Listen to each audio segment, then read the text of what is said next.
Well, now we want to talk about the weather. We are hearing the rain and the thunder here in downtown Indianapolis, and all I'm thinking about are these race fans that are parked outside the track getting ready for all the activities tomorrow. Maybe it make them sleep better and take the edge off the heat, at least temporarily. Good point, yeah. Because it was hot and it was humid again today, and we're tracking some storms, as Scott pointed out, with live Doppler 13 radar. I do want to give you a close-up view of Marion County, and Speedway was hit with one of these storms. We've got another one kind of back building over downtown Indianapolis. The initial storm we tracked at the top of the hour has now made its way into Broad Ripple and Norris, headed into Castleton and Lawrence next. Also tracking a strong storm across the northwestern part of our viewing area. So we're up along Interstate 65. It has made its way out of Lafayette. It's into Monticello, Delphi, Rossville, Mulberry.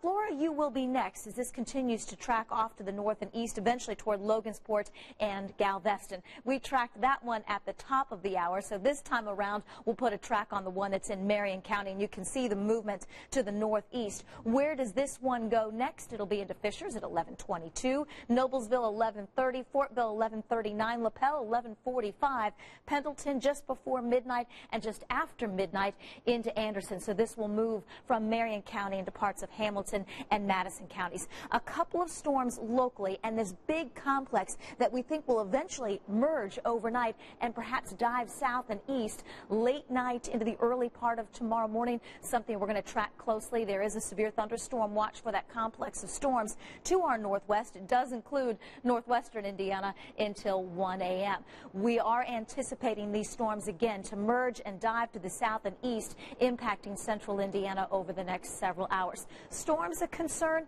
heat the other concern, dangerous heat. In fact, a heat advisory in effect for the southern part of our viewing area, Bloomington, Bedford, Seymour, North Vernon, all included, because those heat index values may be at 105 or slightly higher tomorrow afternoon. Your Saturday forecast includes the chance for a few storms, 81 degrees by noon, and we will be back close to 90 for highs. We do expect another chance for a few showers and thunderstorms on Sunday afternoon. We'll watch those closely because, of course, Sunday is the Brickyard 400. If you're headed to the Brickyard, you'll be able to see live Doppler 13 radar on the big screens and be prepared for the heat. Temperatures both tomorrow and Sunday will be close to 90, but feeling like 100. This hot, stormy pattern finally breaks on Monday.